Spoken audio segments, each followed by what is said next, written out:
Hey y'all, it's Lydia Amevi. Yeah. Oh my God, I'm finally making my first YouTube video. And honestly, I'm excited, but at the same time, I'm nervous. I'm nervous, I really am, but I'm gonna do my best and just be myself. Before we get into this video, which is a Q&A, and you get to know me, and I'm gonna just answer some questions that was asked on Instagram. I just want to talk a little bit about my name. If you went to high school with me, and if you know me, you might know that second part of my name, Amevi. Because some people might just be wondering, like, who the f is Amevi? Who is Amevi? Well, Amevi is also me, and that's my middle name. And honestly, to tell y'all, my first name, I like my first name. But Amevi, I love Amevi. Like, I just love that name because it's so different, it's unique. I feel like Lydia and Amevi describe the two personalities and two characteristics of me. Lydia is more like the African American version of me, then Amevi is more like the African version of me. Let's get into this video. Question 1. Were you born and raised here? If not, what age did you come here? And how was your transition? How was my transition? This is a good question. No, I was not born in America. I was born in West Africa, Togo, forever representing. You see it on my neck. You see it just dingly. You see it. I came here when I was 9. I came with my 2 brothers and my dad. The transition honestly was tough on me. Like, it was hard. I honestly, to say, I hated it here because I didn't come here with my mom. My mom was left back in Africa. And one reason why my mom let me come here is that she wanted a better life for me. But then again, she just wanted a better education. I mean, she didn't want the things that she wasn't able to do in Africa. She didn't want that life for me. I didn't like it here because I just felt like a true outsider. I felt like a true foreign. Then I was picked on, I was bullied, and I was completely unaware of everything that was going on around me because I did not speak English when I came here. If you didn't know that, now you do. I feel like a lot of people should know that about me. But I didn't speak English when I come here. And it was hard. It made it even harder because when I was spoken to, I couldn't comprehend what was being said to me. I couldn't comprehend what was going on around me. And it just was frustrating. On top of that, I was being bullied constantly. I was being picked on. I was being called all these different type of names. And one of the ones that I still don't get to this day is African booty scratcher. African booty scratcher. I still don't understand that name to this day. Like, what is an African booty scratcher? Like, seriously, what is that? What is that? And it be them same people that used to bully me, they used to pick on me, they used to call me all this different type of name. They said I was ugly. Same people that be in my DM now. Like, be fucking for real. Be for real. But it's okay. But then now, America is basically like my second home now. Africa will forever be my home and forever be in my heart. But America is also my second home now because this is where I really grew up the most. Okay, question 2. Where in the U.S. do you live? That's kind of federal. Why are you asking that question? But I'm going to just say Philly. I live in Philly, Philadelphia, Pennsylvania. That's where I live. Question 3. What is the most important thing about your day and why? If you follow me on Instagram and you know me personally, I always bring this up. The most important thing about my day is praying. When I wake up, the first thing I'm still working on this. It's still a work in progress, but talk to God. Have a conversation with God. Before I go to bed, have a conversation with God. I will get up, make my bed, and then I would just talk to him. Talk to him to let him know, like, thank you. Thank you for the fact that I'm waking up another day. Thank you for the fact that my body is functioning, that I can see, that I'm breathing, that I can walk. But most importantly, I had to place my day in his hand. Surrender to him. Let him guide me. I don't always have the time to pray. But when I don't have the time, just a simple thank you goes a long way. When I think about God, all I just say is, thank you, God. Thank you, Father God, for everything that you do for me. Thank you for another day. Thank you so much for the good and the bad. Even the ones that goes unnoticed to me. Because there's some things that God do for me that I don't even comprehend, that I don't even see, and that I don't even pay attention to. So just say thank you to God. Fourth question. Question 4. What is your end goal like as in future plans? Right now I'm in school. Right now my major is healthcare. But my end goal is to become a travel registered nurse. That's what I want to do.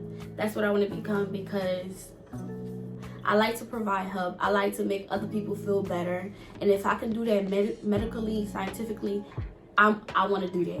And then also getting paid to do it is just like a win-win. I also want to travel the world. So it's like, why can't I travel the world and at the same time help other people in the best way as I can, as being a nurse?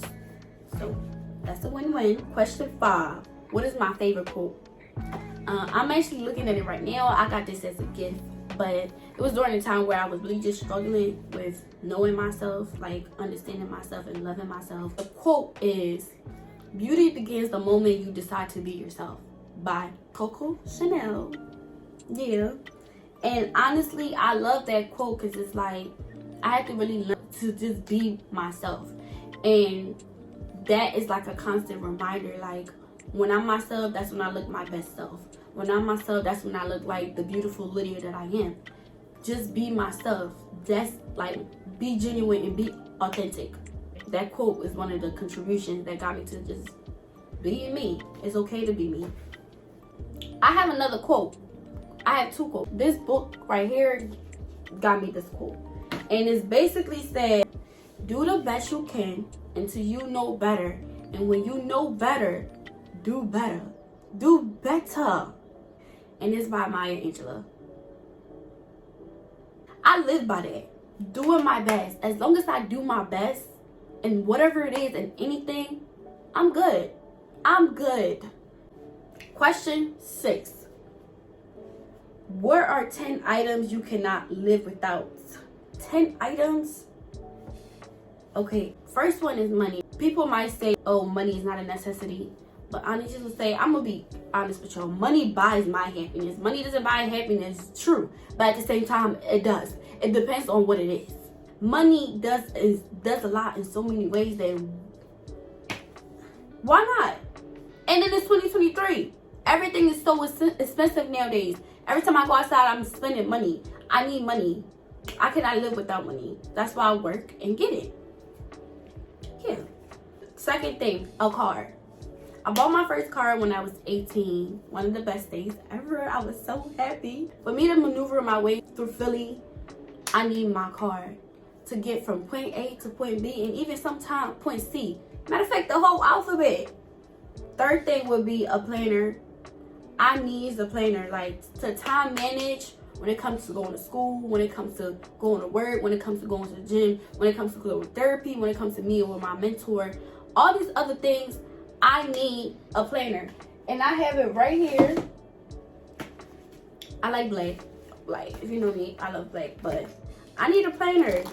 And it helps in so many ways. Like, honestly, I be using it.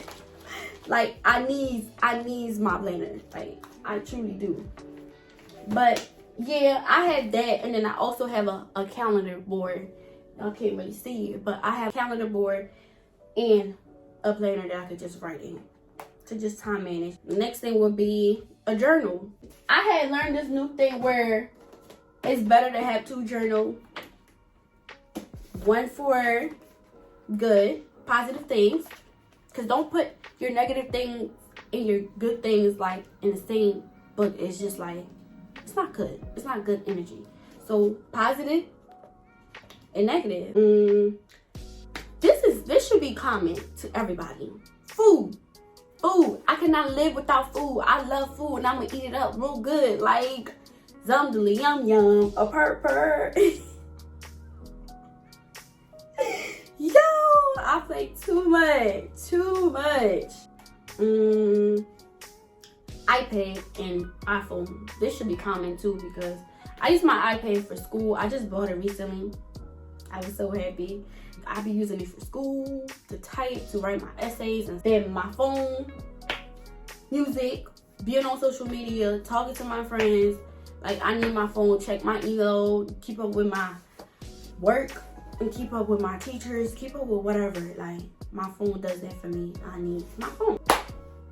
Another technology that I cannot live without is my AirPods. Oh, as you see, they're right here. My AirPods, I need them. I have to listen to music. Like, majority of the time, everywhere I go, I have my AirPods in my ear and I'm listening to music because I cannot live without music. That's another thing. Music. I cannot live without music. I don't know what I would do without music. Like, come on. Come on. African music, R&B, hip-hop. And then, like, old school music, like Lauryn Hill, 50 Cent, Biggie, Tupac. Come on. Come on. TLC, like, come on. And then African music like Burna Boy, Tim's, Wizkid. I need my music. I need music. And another thing would just be clothes. If you know me, you should know that about me. I like to get dressed. I like to put my little two things together. And I shop at stores like Paxton, Garage, H&M, Forever 21, Zoomies. Then it's like regular stores that people might think is so basic, but I don't really think it's basic. Ross, Burlington, Marshalls, and I might be missing a few. When it comes to shopping online, I go like Fashion Nova, Pretty Little Thing, Shein. I'm a Shein girl, okay? And when I get rich, when I get money, I'm still gonna go to these stores because why not?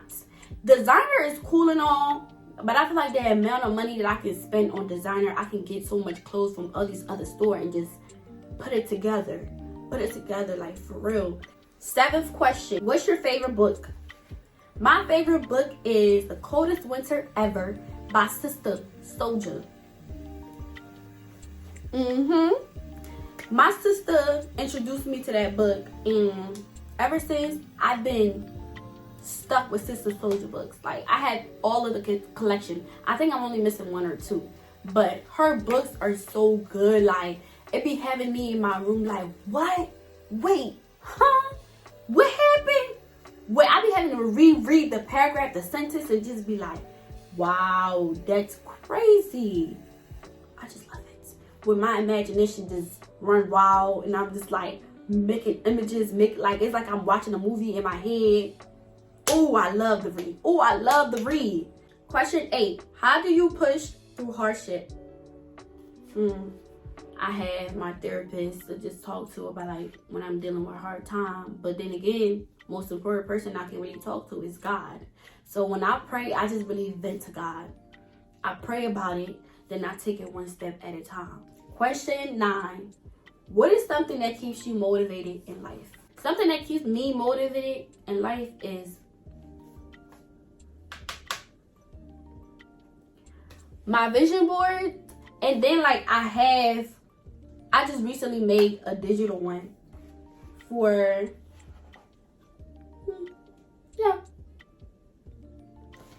my vision board keeps me motivated. It's like a constant reminder of the things that I want to do and the things that I know I'm capable of doing. So it's like, it's right here. Come on, Lydia, we got to focus. We got to focus. Get back to it. If you lose track, get back to it. It's like, it's right here in my face. And then when I accomplish one thing, it's like, what's next? Let's go, let's go, let's go, let's go. Yeah. Question 10. How are you able to balance school, work, and social life? Time manage. I think I already spoke of this, but my planner and my calendar board, those things help me just balance it out. And I try to get like my schoolwork done early throughout the week. So like the weekends I'm at work, and if I still have homework to do because there's constantly things coming up with college. So when I do have homework to do, I do it early. Then at work, on my break and stuff, I'm doing homework. Or when I sit down when it's not too busy, I'm doing my homework or I'm studying. Then I just use my planner to just plan those things out. And it doesn't always work out, but it's really helpful. Okay, Question 11. How do you balance everything and still remain successful? Successful? I don't think I'm there yet.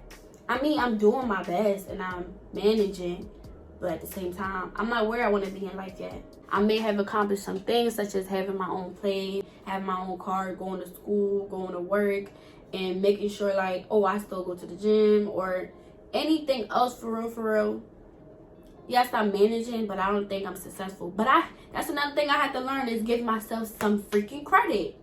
Give yourself credit, Lydia. I have to really tell myself, like, girl, be proud of yourself. You're only 20 years old. You're doing good for your age. You're doing really good, so be proud of yourself. And I had to have that conversation with myself and sit down with myself and really realize, like, oh, I am really doing good. Like, it's not like you really have your mom and your dad here on top of you really doing things. You're basically on your own. I may be alone, but I'm not lonely because I have God and I have friends that love me dearly, whom I love dearly, and I have other people by my side that's supporting me. So I'm not lonely. Okay. Question 12. How did you get interested in working out and how has it changed your mindset? I got interested in working out when I ran track in high school. I started with volleyball, but I didn't really like volleyball much. So track, because in high school I was really dealing with a lot with being in a foster system, being with my family. I don't like to refer to them as my foster family. I really love being there, but at the same time, I miss my mom, and then I miss my biological family, and then I was dealing with a lot mentally, emotionally, and even physically. I just wasn't myself. Like, I wasn't happy. I was miserable. I was always having a mental battle with myself. So running track also helped me a lot to just maneuver through that, to manage to deal with that. It was like my little comfort space to just blow up some steam, to just run and just felt free. Then I just loved being active. So when I moved in my apartment, and back then, even when track season wasn't happening, I would wake up in the morning, I would go running, or I would work out in my room, stuff like that. Going to the gym, working out, and just being physically active was just a way for me to just deal with it all. If I'm mad, if I'm upset, if I'm sad, if I'm depressed or whatever, the gym is just like my happy place. It's basically like my second home, where I just be myself, where I just work out, put my phone on Do Not Disturb, listen to music, and just zone in, and just work on me. Plus, I just want to look good. I want to look good. I want to get that body, yada. I want to have that abs. Like, I'm after them abs real bad. I'm after that Tiana Taylor abs really bad, and I'm going to get it. I want a fatter booty. I want to be more toned. So it's like I work out for mental improvement, but I also work out for physical improvement, and that's just that. Question 13. Compare the start of your self-love journey to now. It was once upon a time where I just did not like myself. I hated myself. I was not happy with myself. I was miserable. I was always sad. I would get dressed for school, and I wouldn't even look at myself in the mirror because I just didn't want to see myself. I was disgusted. I was ashamed. It was bad. Like, I did not love myself at all, and I wasn't really happy with myself. So I used other things as distraction. I just was not really in tune with myself. I didn't love me. I hated me because it's something that I went through. And then, like, as time went on and I really started, like, taking time to myself and getting to know me and going to therapy and getting the help that I needed and really talking to friends and really realizing, like, I don't want to be like this forever. I don't want this for myself. Like, I don't want to be like this mentally. I just don't want to be in a bad place. So I just started working on me, going to therapy, reading books. Like, I was just reading this book. It's called When You're Ready, This Is How You Heal. That book in some way helped me to really learn it's important to sit with my feelings. It's important to be with myself. It's important to ask myself, why am I feeling this way? How did this happen? Why did it happen? When did it happen? How can I fix it? If I gotta cry, cry. Crying is also good. After I cry and I have that ugly ass cry and I just be like, girl, you ugly shit. After I cry, I be feeling better. I'm not really an emotional person. I don't like to cry, but I can be emotional. I can be sensitive, and it's like if I'm going through something, that's how I manage. So I did not love myself, but now I can't even walk past the mirror and then just going back like, damn, girl, you look good. You look good. Look at you with your thick ass self.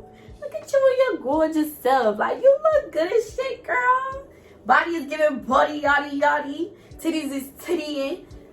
Skin is skinning. Like, now it's just like, I love me. I love the shit out of me. Loving myself or loving yourself in general just plays in so many different ways that you can't even imagine.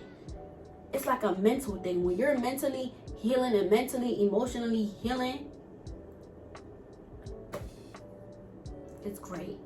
It's amazing. It's wonderful. So I would say, if you don't love yourself, start working on it.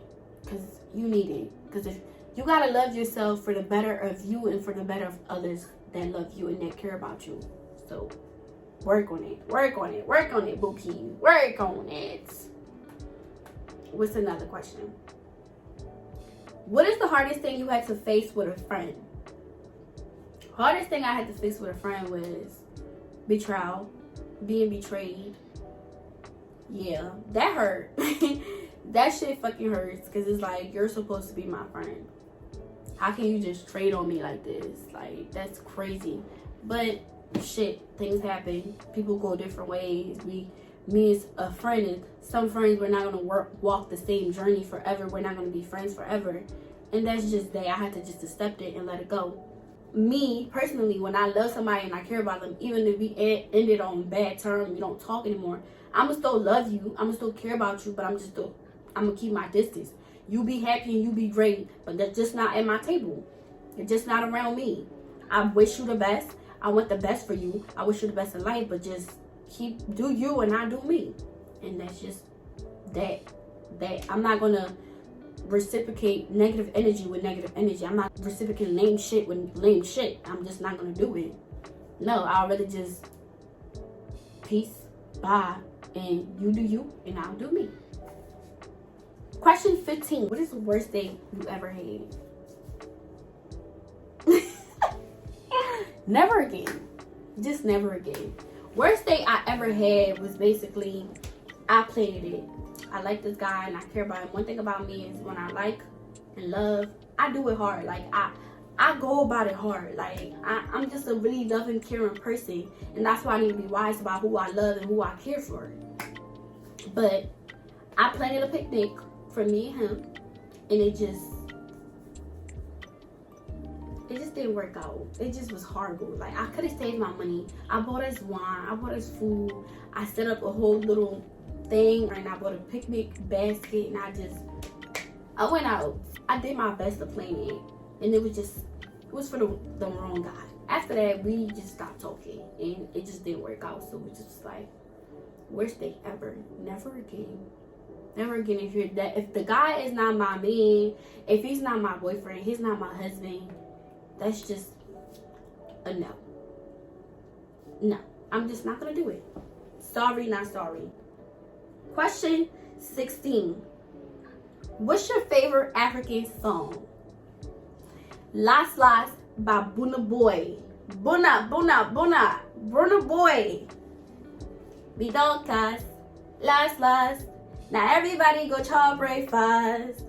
I have to say bye-bye, yo, bye-bye, yo, to the love of my life, my eye, yo, don't cry, yo, I need be Joe Aisha, yo, I need be Joe Aisha, yo, shayo, shayo, shayo. That's my shit right there. My shit. That song is so sad, but it's also a banger, like, it's really a banger. Question 17. I think I already answered this question in one of those questions. What's your favorite food? Rice. Rice. I would say jollof rice. African jollof rice. I'ma eat it up. Really good. I'ma eat. My mom be like, Litia, you are going to turn into rice though. You are going to turn into rice. And what's about it? Rice is making me think. It's contributing to my body. Like, rice is good. I love rice. And I don't care. I'm going to keep eating it. Question 18. If the world was silent for a couple of minutes and only you could talk, what would you say? Okay, I'll do a few things. Talk to God, pray, or read a book. Because it's quiet. Why not take advantage of that? It's quiet. The whole world is quiet. Why not just take advantage of that peacefulness and just take it all in? Take it all in. Take it all in. Take it all in. Take it all in. Yeah, I'm going to take it all in.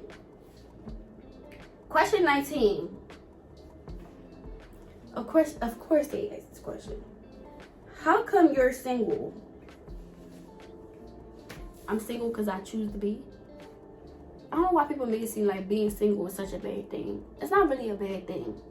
I had my share of dating, and we live in 2023. We live in the 21st century, and it's just horrible.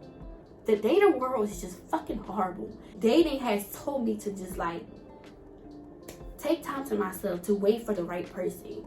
At some point, I wanted a relationship, and I just realized like, look, you probably just want a relationship to want a relationship. Calm down, relax. So it's like, I'm single because I want to take time to myself. I'm single because I want to get closer to God. I'm single because I want to focus on my goals. I'm single because there's still things that I haven't healed from, that I need to work on, and that I need to just learn from. Learn more about Lydia, who she is, what I like and what I don't like, what I'm going to tolerate, what I'm not going to tolerate. And until God brings me the man that he wants for me and that's best for me, that's a God-fearing man that's going to love me unconditionally, because I'm going to reciprocate that action too. But until God brings me that man, I'm going to be after God's heart. And even when he brings me that man, I'm going to be after God's heart. And the God that I'm talking about, because there's so many gods out here, I'm talking about Jesus Christ. I'm Christian. Last question. Question 20. What motivated you to start YouTube? I'm starting YouTube just to try something new. Just to branch out. I don't want to spend this year, 2023, doing the same thing that I did last year. I want to try YouTube and see how I grow. I want to see where the journey takes me. Like, I want to grow up one day and just look back and be like, oh, look at Lil Lid. Look at what she was doing. Look at her. Look at her. But at the same time, if my videos can help anybody in any way, I'm good with that. Even if I get 1 view, 2 view, 3 view, if I get the lowest amount, I'm good. As long as it helps somebody in a way and it makes their day in any way possible, I'm okay with that. If God can use me to be helpful towards somebody and be beneficial, I'm good with that. Even if it's negative, even if I get negative remarks, negative comments, negative anything. It's not always going to be peachy in life. If it's bad, it's bad. I'll learn from it. I'm open to feedback and criticism. So I want to try YouTube to just do something new. And if you want to follow me on that journey, like, comment, and subscribe. Subscribe to Lydia Amivi's channel. Do it. Do it right now. Do it. You think I'm playing? Do it. But that's all for today. First video accomplished.